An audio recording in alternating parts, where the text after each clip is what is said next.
Bonjour, alors le bric-à-sus d'aujourd'hui, ça va être tout simplement la réparation des pannes de lave-linge pour éviter de s'en racheter un à chaque fois qu'on a des erreurs. Donc c'est l'erreur E2 qu'on va traiter et l'erreur E7. Alors la vidéo que je vous présente est sur un lave-linge ailleurs, mais c'est valable aussi pour d'autres lave-linges.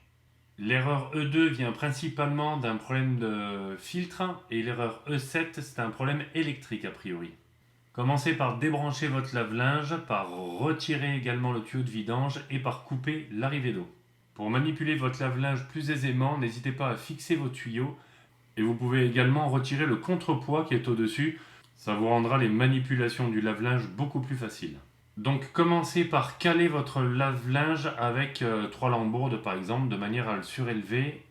Une fois que votre lave-linge est surélevé, vous pouvez ouvrir le filtre de manière à vider l'eau.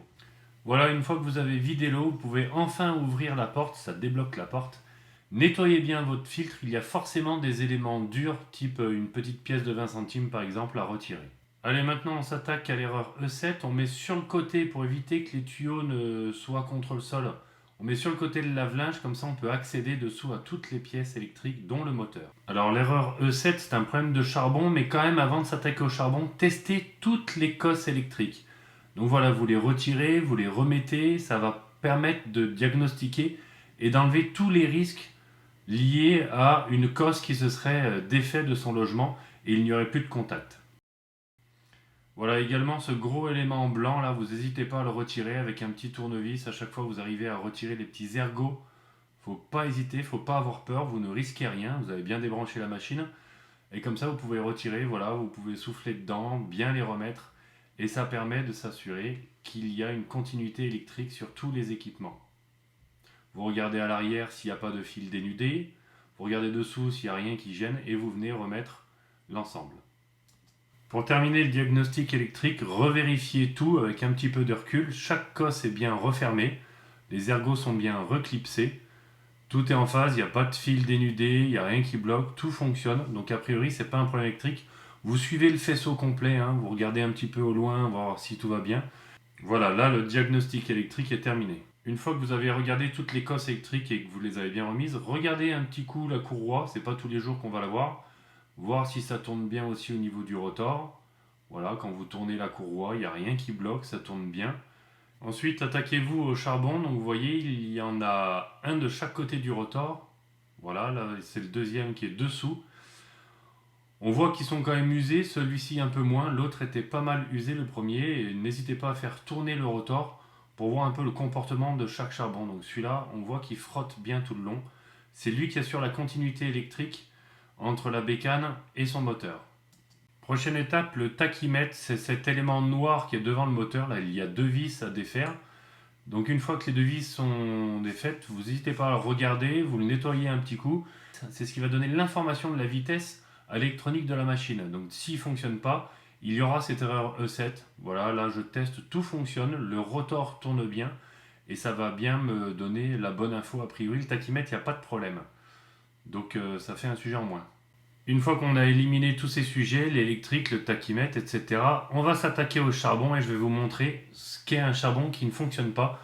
Donc là, j'ai remis en route la machine, je l'ai branchée.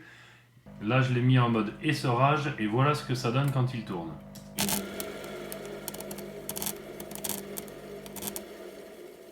Donc il n'y a pas à tortiller, il va falloir changer les charbons. Donc je m'y attaque.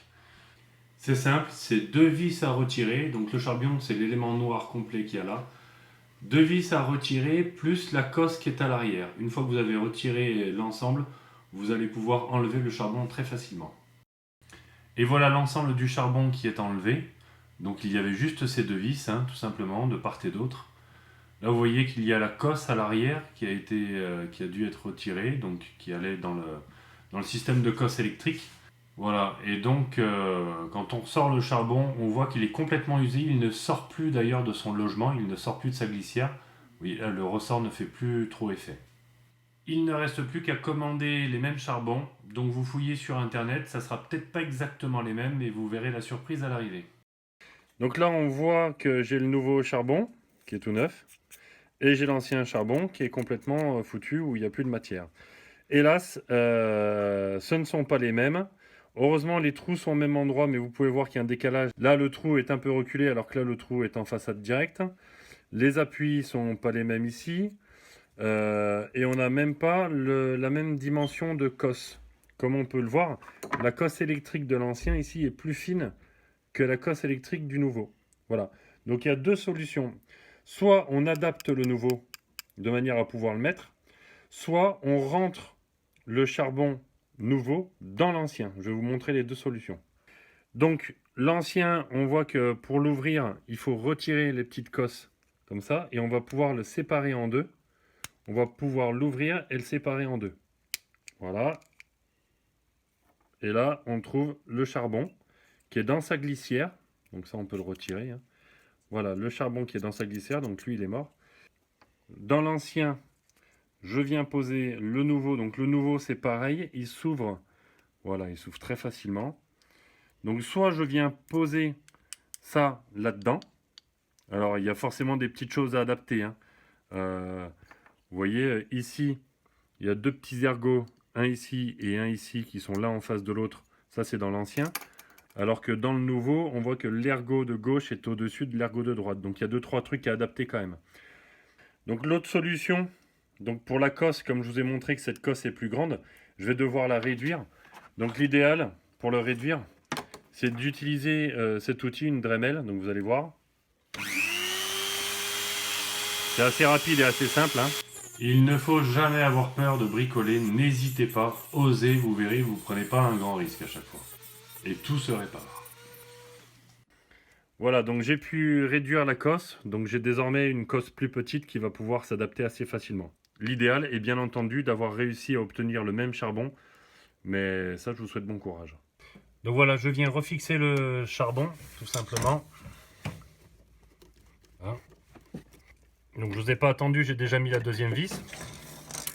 Je me suis assuré avant que la cosse, la femelle, rentrait bien dans la malle, que j'ai réduite. Voilà, ça fonctionne de manière impeccable. Donc voilà, une fois que le premier est fixé, ensuite j'ai le deuxième ici à aller défaire et puis à fixer le nouveau. On change toujours les deux charbons en même temps, on ne fait pas l'économie d'un charbon, jamais. Voilà, donc je viens dévisser les deux vis. En tout, la réparation complète du lave-linge m'aura pris à peu près 1 heure. Si possible, vous faites ça avec des tournevis aimantés, avec le bout aimanté, ce qui vous permet de ne pas perdre la vis. Parce que c'est quand même le risque numéro 1, c'est de perdre, de faire tomber la vis.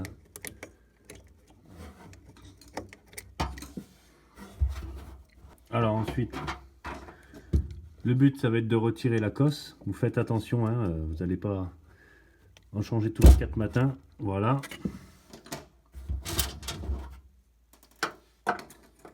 Ensuite, vous venez refixer le nouveau. Il faut appuyer un petit peu sur le charbon. Voilà. On vient mettre les vis en face des trous. Hein. Ça, c'est pas ce qu'il y a de plus compliqué. Plus compliqué, ça va être de ne pas en perdre une.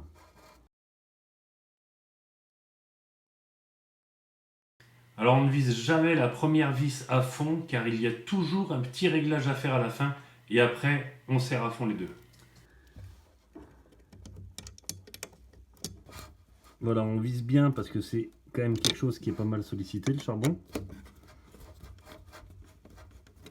Voilà.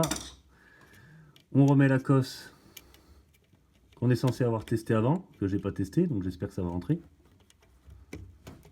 C'est rentré. Voilà. Et ensuite, j'ai plus qu'à faire tourner et je vais voir ce que ça donne. Là, j'ai bien remis, je revérifie. De toute façon, j'avais pas enlevé d'autres cosses.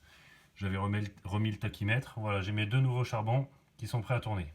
Alors, je suis un joueur, je viens de me mettre sur le système essorage. Comme ça, on va voir si ça tourne. Voilà, il y a une étincelle. Voilà comment réparer rapidement un lave-linge. Donc, on a réparé le E2 tout à l'heure, on a vu, c'est ce qu'il y a de plus facile, c'est de vider tout simplement le filtre. Et le E7, c'est souvent les charbons, c'est un problème électrique. Donc, vous changez vos charbons, il y en a pour 8 € exactement. Voilà, ça tourne, c'est parfait. Voilà, je vous remercie. N'hésitez pas à liker, n'hésitez pas à vous abonner. Un bric astuce efficace qui a bien fonctionné. et ça évite de dépenser 500 euros. À ciao, bonsoir, bye.